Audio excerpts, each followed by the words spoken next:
Senhor, nós nos aproximamos de Ti por meio de Teu Filho Jesus Cristo.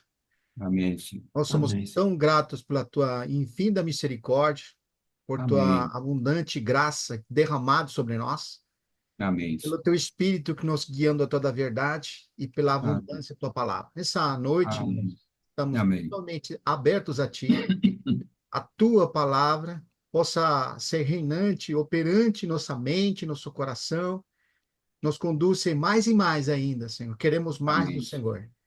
Não Amém, queremos Deus. desviar-nos do foco central, que é tua pessoa. Amém. Revela até Amém. mais a nós, Senhor. Amém. Queremos deixar de lado as nossas coisas e olhar para ti, que é o autor e consumador de nossa fé.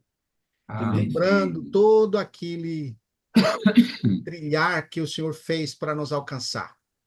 Quanto o Amém. Senhor pagou o preço para que hoje nós estejamos diante de ti. Verdade. Tem um Verdade. trono aberto à nossa disposição e não queremos desaproveitar esse trono da graça. Amém. Faz com Amém. que permanentemente estemos voltando sempre a Ti por meio do Teu Espírito. Nós te Amém. agradecemos, Senhor, nessa noite, em nome de Teu Filho Jesus Cristo. Amém. Amém. Amém. Amém. Amém. Amém. Paz. Ô, irmão Mauri, Graça e graça e paz, paz. Mauri. Graça e paz, irmão. Amém. Amém. Amém. Estamos iniciando agora. Amém. Irmãos, nós vimos, né, no domingo, ontem, sobre o versículo 1 e 2 do Salmo 1, né? Fizemos ali algumas considerações e apenas nos dois versículos o Senhor nos trouxe muita graça para ver tantas coisas, né, que estão relacionadas com esses dois aspectos fundamentais. E hoje nós vamos ver o versículo 3. E é interessante aqui o versículo 3, irmãos, que diz assim, ó: Ele é como a árvore plantada junto. Acharam? Salmo 1, versículo 3. Estou iniciando aqui. Ele é como árvore plantada junto à corrente de águas, que no devido tempo dá o seu fruto, e cuja folhagem não murcha, e tudo quanto ele faz será bem sucedido. Então vamos lá, vamos para a reflexão que a gente tem proposto. Primeiramente, ele é como árvore. Ele quem aqui? Esse homem O que não anda no bem-aventurado. conselho do ímpio e nem de se deter no caminho dos pecadores. Exatamente, é o bem-aventurado, ou seja, que é aquele que não se envolve, não se mescla com aquilo ou com quem ou aquilo que o distrai, né, de voltar-se para Deus. E a característica que ele tem, por ser bem-aventurado, é o que está no versículo 2 que nós vimos. Antes, ou seja, pelo contrário, como dizem outras versões, o seu prazer está na lei do Senhor e na sua lei medita de dia e noite. Nós aprofundamos nessa questão, né? Mas então, qual que é o antídoto, vamos dizer dessa forma, para que o versículo 1 seja a realidade de alguém? Tem que meditar na sua lei de dia e de noite. Agora, no versículo 3 ele continua, né, fazendo essa abordagem, trazendo um aspecto distinto aqui, mas complementar. Que assim, ele é como a árvore plantada junto à corrente de águas. Corrente de águas. Que no devido tempo, ou seja, no tempo exato, ele ocorre o que com ele? Dá o seu fruto. Então, o fato dele não se envolver com o ímpio, né, o iníquo, né, os escarnecedores, os pecadores, mas ele opta por ter um envolvimento profundo na palavra de Deus, a como resultado o frutificar. E isso acontece, olha só, destacando para os irmãos, o fruto vai aparecer no devido tempo. Estou destacando esse ponto É bem porque os importante. irmãos vão ver como que isso vai transcorrer nesse sentido, no devido tempo. Agora, ele continua aqui. E tudo quanto ele faz será bem-sucedido. Pergunto para os irmãos: esse bem-sucedido aqui está relacionado, por exemplo, com sucesso financeiro, por Não, exemplo? Não. não. Não. Está relacionado o quê? Tudo quanto ele faz é bem-sucedido. Está relacionado ao frutificar. Sim, Como verdade. nós vamos ver no contexto do que o Salmo 1 está nos ensinando, ao frutificar. Como está tratando aqui, irmãos, do frutificar e no devido tempo esse fruto aparece, eu quero considerar com os irmãos um princípio relacionado ao frutificar. Como nós enfatizamos, os irmãos devem se lembrar, sobre a questão da progressividade e cumulatividade da vida espiritual, lembram que nós destacamos esse ponto? Há esse processo contínuo e cumulativo, né? Então, isso está relacionado com o fruto. Para dar fruto, não tem todo um processo, Sim, né? Ou seja, se alguém não plantar, né? Eu tenho aqui a jabuticaba, né? Que os irmãos conhecem bem. Ou seja, levou 13 anos para frutificar. 13. Mas começou de que forma? Eu trouxe uma semente do estado de São Paulo, quando eu morava lá, plantada num vaso, tirei do vaso, coloquei no meu terreno e todo um processo. Hoje é essa bênção que eu tenho aqui.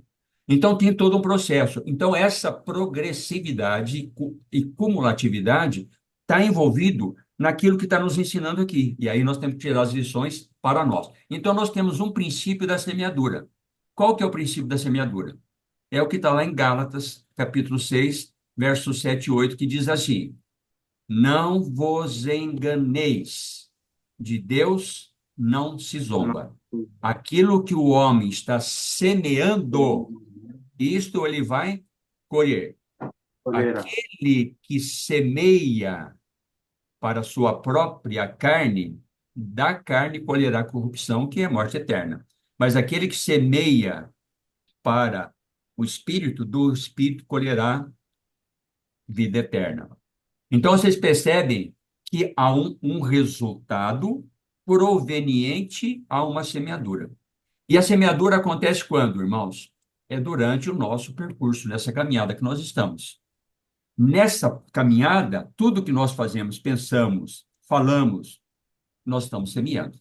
Então, é importante nós entendermos esse processo que está exposto aqui no Salmo 31, para que isso possa servir de nós como uma exortação e um estímulo, inclusive, né?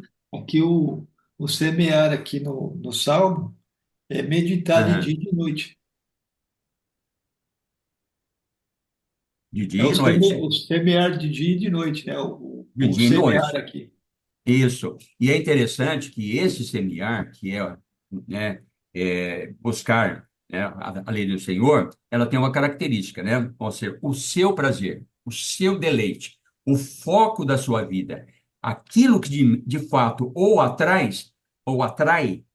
é viver dessa forma, né? Sim. Ou seja, porque ele sabe, como nós vimos os textos, né? Eu não posso voltar para trás, senão nós não chegamos na conclusão, né? Lemos os textos lá do Salmo 119, o versículo 1 e 2 está tratando dessa questão. Se eu não parto desse ponto, eu não alcanço o resultado. Então, aqui, o versículo 1 e 2 está tratando desse processo, mas ele continua. Agora ele vai falar de um processo mais avançado, que é o fruto. E é aí que eu quero me deter. Então, vamos lá para Lucas, capítulo 8, verso 15, que vai nos dar um indicativo relacionado a isso aqui. Aí nós podemos tirar informações preciosas que vão subsidiar esse aspecto, né, que estamos vendo aqui no Salmo 1. Lucas 8, 15, que diz assim: a que caiu a semente, olha aqui, semente. Né? Então, falando da semeadura. Por quê? Porque qual que é o foco? O fruto. A semente caiu na boa terra, que sabemos que é o coração, são os que, olha só, tendo ouvido de bom e reto coração, né? Ontem o Vitor, até no compartilhar dele, levantou essa questão lá, né, de Isaías. Não é isso mesmo, Vitor? Falou dessa questão. Por que que eles não eram alcançados? Porque de Verdade, mau irmão. grado ouviram a palavra de Deus. Então, aqui, tendo ouvido de bom e reto coração, ó, ouvido, olha o coração fértil. Qual que é a característica? Retém a palavra. Tá vendo? Ó, é a semente. Retém. Porque se não tem esse reter, o fruto não vem. Retém a palavra. Estes que retêm a palavra frutificam com perseverança. É o processo contínuo. É o que está falando aqui. Ele se deleita na palavra de Deus. E por que se deleita na palavra de Deus? Se ele ocupa parte da sua vida focado nisso. Por quê? Porque o desejo dele é frutificar. Para quem? Para ele mesmo? Não, para Deus. Aí nós temos a questão do fruto. Vamos pegar um outro texto para acrescentar mais alguma coisa sobre esse aspecto, que é 1 Coríntios, capítulo 3. 1 Coríntios, capítulo 3, a partir do versículo 6. Os irmãos atentem à leitura. Eu, Paulo, plantei, Apolo regou, mas o crescimento veio do Senhor, veio de Deus. Tá? De onde vem o crescimento? Vem de Deus. Mas por que que o crescimento vem de Deus? Porque tem Porque alguém que plantou e plantou regou. e alguém que regou. Se não tem isso, não vai acontecer o crescimento, né? Porque faz parte do processo que nós estamos falando, né?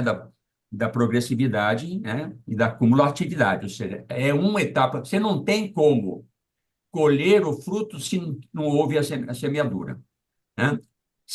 E a semeadura, por si só, é insuficiente. Você tem que adubar, você tem que regar, você tem que tirar as pragas, você tem todo um processo para alcançar aquilo que se deseja. Continuando no verso 7. De modo que nem o que planta é alguma coisa, nem o que rega, mas Deus que dá o crescimento. Ora, aqui, irmãos, nós poderíamos penetrar em campos profundos aqui, mas não é o nosso foco, né? Eu fico com a coceira, né? Pior do que essa da minha garganta, na boca aqui, de adentrar nesses pontos, mas não dá, né? Mas assim, dá o crescimento. Ora, o que planta e o que rega são um, e cada um receberá o seu galardão, que é a recompensa daquilo que ele está semeando, que é o fruto. A recompensa dele é o fruto no sentido que ele está sendo beneficiado, mas especialmente porque isso é que está agradando a Deus, que é o propósito de Deus. Porque de Deus somos cooperadores, lavoura, ó, a figura que ele usa, lavoura de Deus e edifício de Deus sois vós. Duas figuras, lavoura e edifício. Aí ele vai falar no verso 10. Segundo a graça de Deus que me foi dada, lancei o fundamento. O que que é o fundamento? É o princípio da edificação, que é a mesma coisa de lançar a semente. É É o assim. mesmo princípio, tá certo? Como prudente consultor, e o outro edifica sobre ele. Porém, cada um veja, ó, cada um veja como edifica, cada um veja como semeia, cada um veja como planta. Porque disso é que vai resultar o fruto. E aí, o princípio que nós vamos desenvolver daqui para frente. Porque ninguém pode lançar outro fundamento além do que foi posto, o qual é Jesus Cristo. O Vitor orou dessa forma. Tudo tem que nos concentrar, nos levar para Jesus Cristo. Porque se nós não formos para Cristo, estamos fadados ao insucesso, à infertilidade, né? Seremos estéreis nesse processo. Aí precisamos entender. Aí o que que vem? Irmãos, tem a semeadura, mas essa semeadura precisa ver a origem dela, como nós estamos vendo aqui. Porque o fruto está relacionado com a origem, com a raiz, com a semente, aquilo que representa. Simbolicamente, nós temos uma passagem lá em Gênesis, né, que mostra em figura e de maneira clara, porque estabelece um princípio, né, não é à toa que está no livro de Gênesis, que fala de princípios, Gênesis capítulo 2, versículo 9. Gênesis 2, 9. que vai dizer assim: do solo, do solo fez o Senhor Deus brotar toda sorte de árvores, agradáveis à vista e boa para alimento, e também a árvore da vida, no meio do jardim, e a árvore do conhecimento do bem e do mal. Pode ver que Deus estabeleceu aqui um fundamento. Ou seja, há dois tipos de fontes distintas que vão produzir frutos distintos. Verdade.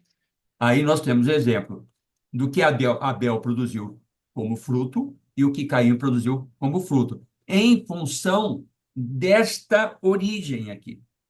Porque você vê, Caim não estava, por princípio, fazendo algo afrontando a Deus. Não, ele estava buscando uma adoração a Deus, mas faz da forma diferente. Ele, por essa razão, ele vai se desviar no frutificar. Então, vamos avançar nesse ponto. Vamos para Jeremias, capítulo 17. Estamos falando o quê? A origem do fruto, né? Sempre lembrando os pontos, né? Que são aquilo que vai nos firmando uma direção, né? Dando uma solidez para aquilo que nós estamos falando. Jeremias, capítulo 17, texto bastante conhecido, mas é importante nós considerarmos. E diz assim, a partir do versículo 5. Acharam? Sim. Assim diz o Senhor: maldito o homem que confia no homem, faz da carne mortal o seu braço e aparta o seu coração do Senhor. Quem que nos faz lembrar desse versículo aqui? É o Salmo 1. Salmo 1, versículo 1. Tá certo? Olha só, o verso 6. Porque será como arbusto ou árvore solitário no deserto. Porque no deserto está num campo árido, infértil. E não verá quando vier o bem. Antes morará nos lugares secos do deserto, na terra salgada. Salgada e inabitável. Agora vem o verso 7. Bendito o homem que confia no Senhor e cuja esperança é o Senhor. Que nos faz lembrar esse versículo? Salmo Antes, o seu prazer está na lei meditado. do Senhor. Na sua lei, medita de dia e noite. Está vendo o contraponto? Né? Que Aí também aqui é um princípio, né? é um princípio. Mas olha o resultado. Porque o foco nosso hoje é o versículo 3. O versículo 3 está, na essência, tratando a questão do frutificar, do fruto. Essa é a nossa preocupação. Verso 8. Porque ele, este homem, que é bendito, que é a mesma coisa que bem-aventurado, ele é como a árvore plantada junto às águas, que estende as suas raízes para o ribeiro. Está vendo, ó?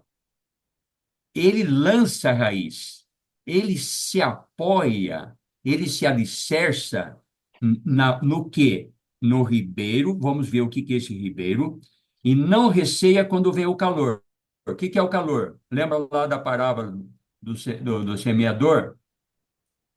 A Sim. semente que cai no solo rochoso, né? Vem a provação, ou seja, não tem raiz, o sol faz com que não frutifique, né? Porque representa a aprovação. E aqui é a mesma coisa. O calor é a aprovação. Mesmo quando vem momentos difíceis, né?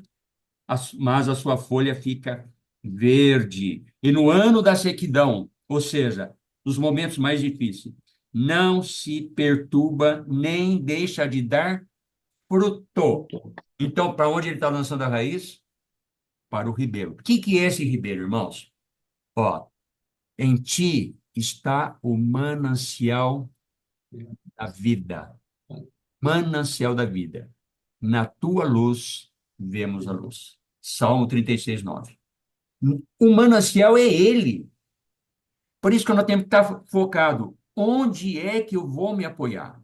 Onde que eu vou extrair os nutrientes para que esta árvore possa produzir, que sou eu mesmo, cada um de nós, possa produzir o fruto. Né? Então, em contraposição a isso, nós temos lá em Jeremias, né, que fala assim: dois males cometeu meu povo. A mim me deixaram o manancial de águas vivas e cavaram para si cisternas rotas que não retêm água. Jeremias 2:13. Vocês perceberam? Olha a atitude deste aqui, que é o homem não bem-aventurado, que não está firmado na palavra de Deus. O que ele faz? Ele abandona o manancial, aquele que está jorrando, pronto para suprir todas as nossas raízes e trazer os nutrientes e nos levar a frutificar. Mas o que ele faz? Como ele, lembra daquela questão? Uma coisa substitui a outra, né? Lembra lá, até eu usei aquela expressão, né? Se você não crê em Deus, não está o problema de você não crer em Deus, o problema é que você coloca no lugar. Então, que é a justiça própria. Então, quando eu não busco a fonte, eu vou produzir algo no lugar. O que é? Cavar cisternas rotas que não produzem água. Não vai produzir fruto nunca, porque o meu esforço, por maior que seja na boa intenção, na minha dedicação, não vai produzir fruto. Por quê? É como nós vamos ver aqui. Por exemplo, João capítulo 4, os irmãos conhecem lá, né? Está lá, Cristo com a mulher samaritana, né? E tem todo aquele diálogo, né? Ó, mulher, dá-me de beber, né? E tal, aquela, né? Não vamos entrar nos detalhes, né? Ela fala assim, mas você não tem como tirar água do poço, tal, né? Fala assim, mulher, se souberas quem fala contigo, tu lhe pedirias, ele daria a água viva, né? Senhor, dá-me sempre desta água para que eu não tenha mais que vir aqui, né? Fala assim, mulher, quem beber desta água tornará a ter sede, mas quem beber da água que eu lhe der, nunca mais terá sede. Percebe? Ó, olha onde está o foco. O quê? O que é isso aqui? É o manancial da vida, que supre. É aquilo que está sustentando a minha raiz. É onde eu estou apoiado. E de onde vai produzir o fruto, né? O que nós temos mais ainda em João? Nós temos lá, no último dia da festa, todo mundo se divertindo, todo mundo, né? Numa festa espiritual, porque é a festa dos tabernáculos. Estão lá. Mas não está saciando a sede deles. Essa é a verdade. Não tem religião que possa preencher a realidade espiritual. Não é nossa justiça própria, não é o nosso esforço. Você levanta Jesus Cristo no meio da multidão e clama. Quem tem sede, imagina, esse camarada está louco. Quem tem sede, venha a mim e beba. Quem tem sede, venha a mim e beba, conforme diz, porque quem crê em mim, conforme diz as Escrituras, né? Do seu interior, conforme diz as Escrituras, do seu interior fluirão rios de água viva. E ele disse isso a respeito do Espírito Santo que ainda não fora dado. Aqui, olha, vai ligando. Você tem a fonte que abastece a raiz. E essa fonte é o próprio Senhor e é o Espírito. Olha só, não tem como você frutificar fora de Cristo e fora do Espírito, como nós vamos ver daqui para frente. Nós vamos tá verificando aqui. O que nós temos, então? Temos João capítulo 15.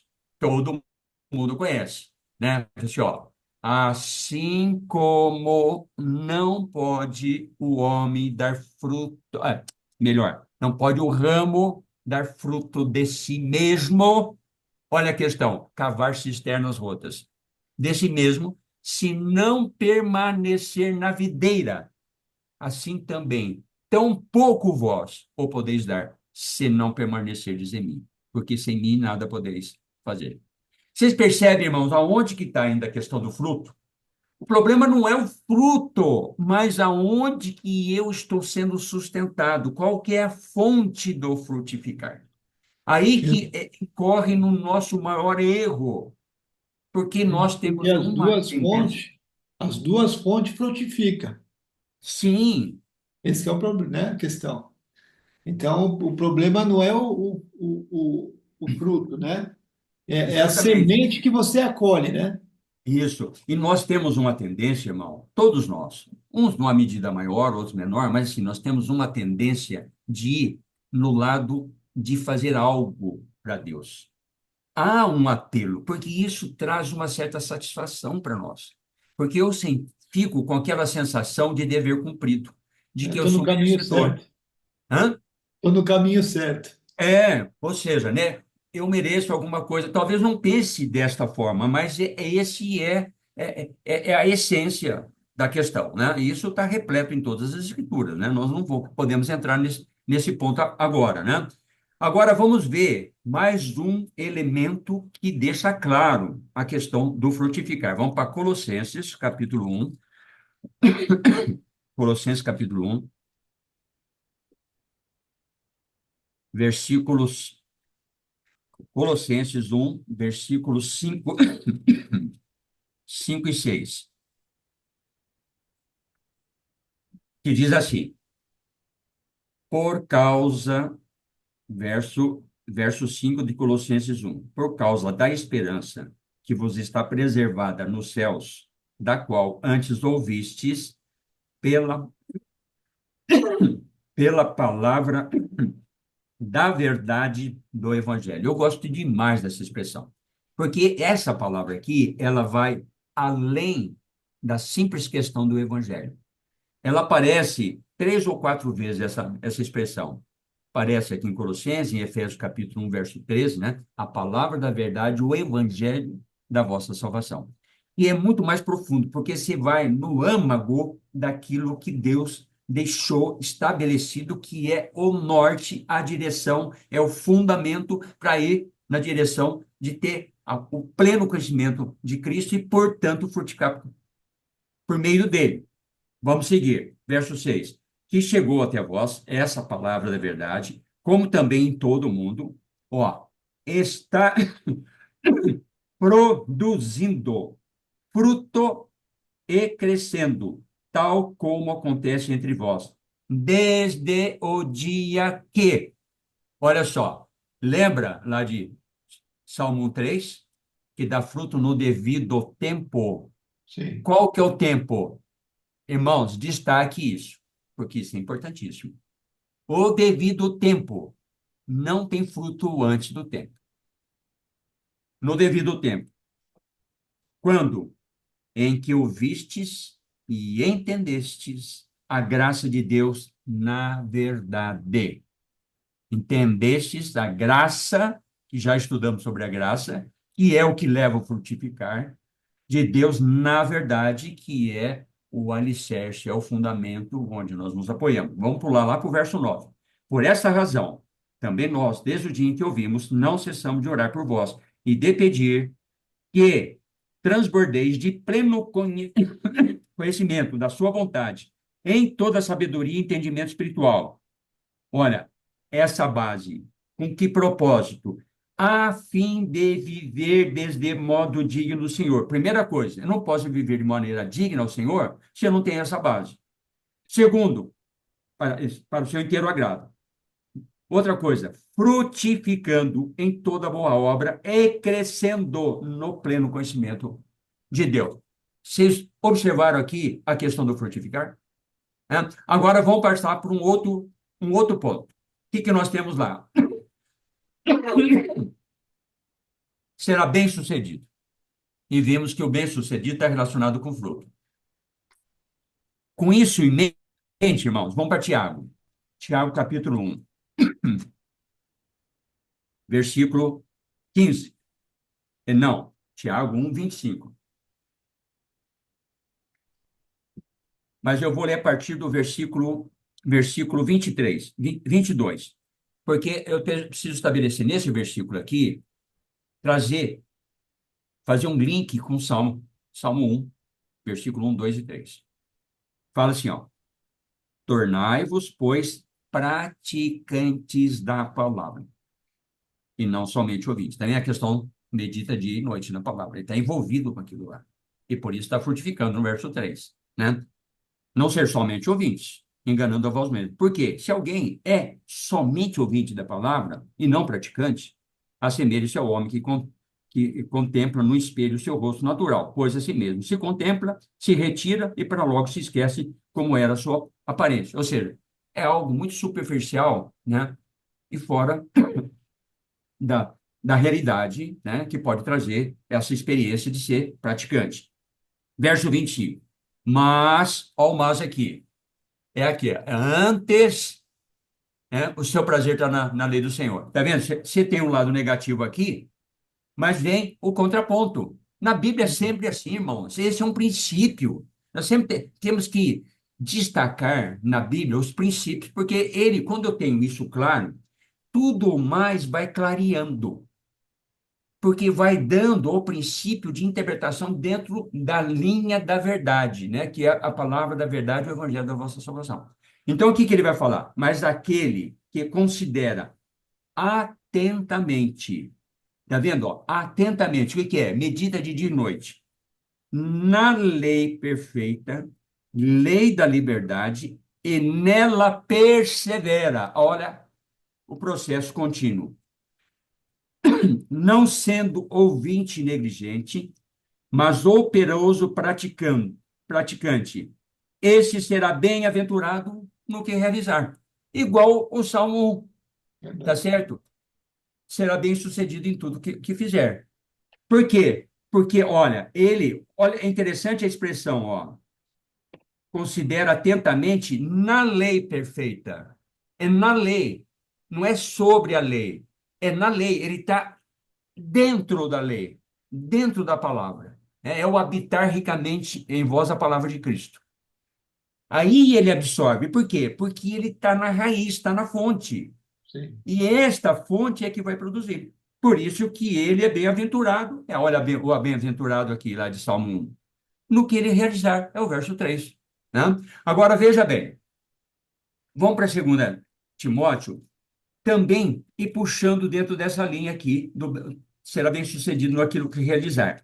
E a questão da palavra. Olha, não tem texto mais contundente para expressar essa verdade do que 2 Timóteo capítulo 3, versículos 16 e 17. Olha só, 2 Timóteo 3, 16 e 17. Diz assim: toda a escritura é inspirada por Deus e útil para o ensino, para a repreensão, para a correção, para a educação na justiça, a fim de que o objetivo, o homem de Deus seja perfeito. Irmãos, destaque essa palavra, perfeito, e perfeitamente habilitado para toda boa obra. O que é essa toda boa obra? É Fruto. justiça própria? Obra do homem? Não, é o frutificar do Espírito. De que forma?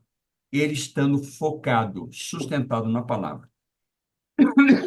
Aí, irmãos, eu queria considerar um aspecto com os irmãos, que, considerando isso aqui, eu fui levado, fui atraído, considerando sobre essa questão do frutificar, por um texto que é um artigo científico, né, de uma entidade que chama Centro de Pesquisa em Alimentos.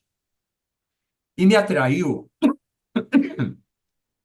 o título dele, que estava relacionado com o que eu estava vendo aqui. O que é?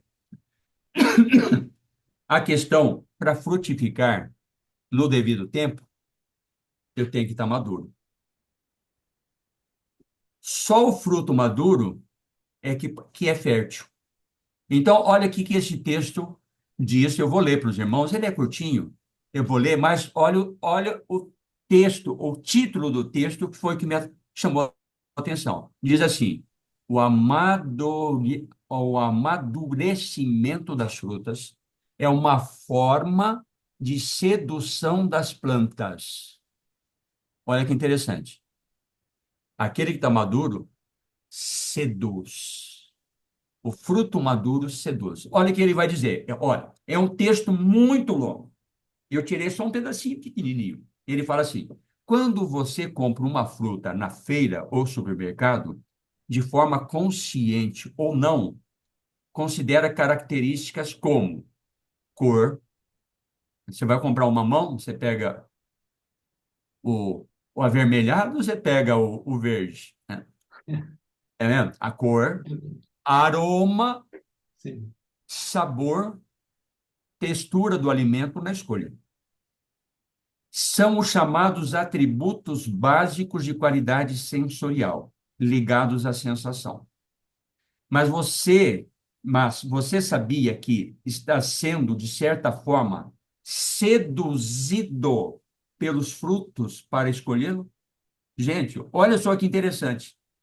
Está sendo seduzido por aquilo que você está vendo. É o que atrai. O quê? Por que que atrai? Porque você, por experiência, sabe que aquilo vai te satisfazer. Vai trazer a sensação de você estar tendo um desfrute daquilo que você está buscando. Isso porque o amadurecimento das frutas é um processo biológico pelo qual as plantas procuram desenvolver caráter. Ó, tudo um processo, tá vendo? Tudo um processo. Procuram desenvolver características que atraem os dispersores das suas sementes. O que é dispersor? Aquele que vai lançar, vai espalhar, vai Sim. difundir o que? A semente. Aí olha o que acontece. As suas sementes. Em geral, os animais, o que garantirá a perpetuação da sua espécie. Olha só, é interessante. Por exemplo, eu tenho aqui 15, 20 tipos de fruta no meu quintal. Fruta verde, pássaro não vai bicar lá. Fruta madura, ele bica. Geralmente, o que acontece na natureza? Quem que semeia as plantas na mata? São os pássaros. Ele come o fruto e junto com o fruto vai a semente. Por quê? Porque ele foi atraído, ele foi seduzido por fruto maduro. Vocês estão conseguindo trazer para a questão espiritual da maturidade espiritual? Sim. Né? Do fruto, daí ele continua, mais um pedacinho pequeno. Todas as etapas do amadurecimento de uma fruta são reguladas as etapas para que a semente esteja ao alcance do dispersor. É o que vai esparramar, vai difundir. Somente quando estiver pronta para germinar. Sim. Se você pegar a semente do fruto verde, não vai produzir, não vai multiplicar. Vocês estão percebendo onde que eu quero chegar? Da questão da necessidade de nós estarmos maduros nesse frutificar? Sim. Outra coisa que eu percebi aí, irmão, é a questão do tempo. A seu tempo. Isso, no devido tempo, produz o fruto. É isso aí. Agora, esse devido tempo, né, não é só o tempo de Deus, é o tempo que nós também cooperamos ou não. Eu É do seu costumo falar, né? amadurecimento. É, Amadurecimento seu como cristão. eu costumo dizer assim, eu posso, eu não posso, não tenho como acelerar o processo de amadurecimento, Não. mas eu tenho como retardá-lo. Sim. Isso sim. Não é verdade? É Então, veja verdade. bem. Aí vamos ver o restante aqui. Então, fala assim, ó, quando o fruto está verde, a semente ainda não está se desenvolvendo. Ou seja, o embrião ainda não está pronto para gerar uma nova planta. Daí, o fruto em volta da semente ter características que não são atraentes naquele momento para o dispersor. Ou seja, quando eu estou maduro, até outro dia o Amaury citou esse texto, que é a primeira epístola de Pedro, capítulo 3, verso 15, se não me engano, fala assim: santificai a Cristo no vosso coração, estando sempre preparados para responder a todo aquele que pedir razão da esperança que está em vós. Você percebeu a sedução? Sim. Perceberam ou não? Ou seja, ele é atraído pela tua maturidade, né? Pela tua madurez. Ou seja, ele é atraído. E aquilo, ao eu alcançar aquele outro com essa semente, eu estou multiplicando. O sentido contrário também é verdadeiro. Se eu sou imaturo, eu deixo de afetar aqueles que estão ao meu redor. Tá certo? Não sou, não, eu impeço os dispersores, né? Então, é interessante essa questão. Então, para concluir, irmãos, vamos para Efésios capítulo 4, verso 11. Efésios capítulo 4, verso 11 até o 13. Efésios 4, 11 a 13. Que diz assim: Ele mesmo, Cristo, né, nós já estudamos isso recentemente, concedeu uns para apóstolos, outros para profetas, outros para evangelistas, outros para pastores e mestres, com vistas ao aperfeiçoamento dos santos, para o desempenho do seu serviço, para a edificação do corpo de Cristo. São 3 objetivos aqui que nós já estudamos no passado isso aí. Agora, tem o foco, né, que é o resultado que se espera, até que todos... Perdoe, irmãos, minha tosse está realmente complicada. Até que todos cheguemos à unidade da fé e do pleno conhecimento do Filho de Deus, a perfeita varonilidade, à medida da estatura da plenitude de Cristo. Essa palavra perfeita varonilidade, irmãos, no grego é teleios, que significa maturidade, que significa você está perfeito, você está pronto, preparado para a finalidade. Né? A gente vê essa palavra, por exemplo, ela é apresentada, tem em muitos lugares essa palavra, mas eu vou usar um texto, não sai aí de Efésios capítulo 4, que está lá em Hebreus, capítulo 5. Eu vou selecionar alguns versículos aqui, lá no versículo 13, 5:13, fala assim: ora, todo aquele que se alimenta de leite é inexperiente na palavra da justiça, porque é criança, ou seja, não está maduro. Mas o alimento sólido é para os adultos. A palavra adultos aqui é a mesma palavra de Efésios capítulo 4, verso 3. Né? É aquele que está alcançando a varonilidade, à medida da estatura da plenitude de Cristo. Então, esse maduro aqui, ó, para os adultos, para aqueles que pela prática têm as suas faculdades exercitadas para discernir não somente o bem, mas também o mal. Esse é o maduro. O que se espera do maduro? Produzir fruto. Né? É o que nós estamos vendo. Agora, interessante aqui, irmãos, essa expressão aqui, que está em Efésios capítulo 4, verso 13, até que cheguemos, você vê que estabelece um processo contínuo para chegar no devido tempo do fruto ou da maturidade. Até que cheguemos, né? Até que todos cheguemos, até que cheguemos. Sabe qual é essa palavra aqui no grego? Interessante. É katantal, que significa chegar a um lugar oposto ao outro. Você percebeu a progressividade? Ou seja, você está num ponto, mas não é esse ponto que Deus quer. E ele usa de todos os instrumentos, inclusive homens que foram dotados de dom para fazer você chegar num ponto. Mas é para chegar num ponto não para você continuar dependendo daqueles homens, mas para que você, na tua maturidade, consiga fazer aquilo que aqueles que te levaram até nessa etapa, você o faça por si só. Você passa a ser um agente multiplicador, dispersor da semente, que é a questão da maturidade. Voltando lá para o Salmo 1, só para fechar. Quero fechar aqui com o versículo 6, que encerra o capítulo, o Salmo 1, verso 6, que fala assim. Já abordamos isso recentemente também. Mas aqui, curiosamente, aparece novamente. O Senhor conhece o caminho dos justos. O Senhor conhece o caminho dos justos, mas o caminho dos ímpios perecerá. O que é o Senhor conhece? Vamos lá para, novamente, 1 Coríntios capítulo 8, verso 3. E é importantíssimo termos essa percepção. O que diz lá? 1 Coríntios capítulo 8, verso 3.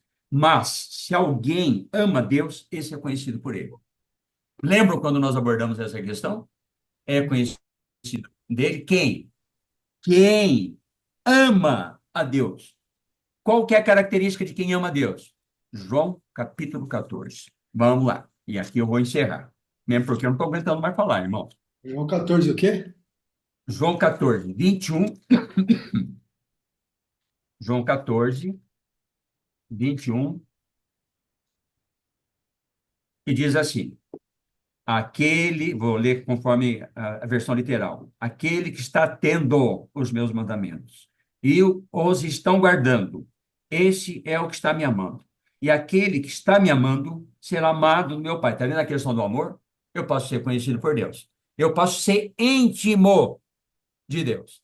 Eu tenho, né, a intimidade do Senhor para aqueles que eu temo, aos quais dá a conhecer as suas alianças, a sua vontade, o seu propósito. Tá? Que isso acontece? Essa intimidade produz isso aqui, e me manifestarei a ele.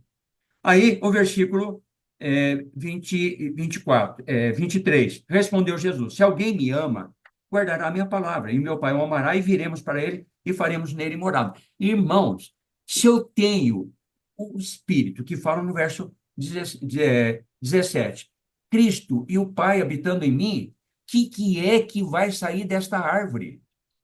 Frutos maduros. É isso que nós, né, precisamos, e é isso que o texto Salmo 1, irmãos, né? Olha que perspectiva impressionante, né, que o Senhor nos trouxe. Deus seja louvado e amém. Amém. Amém.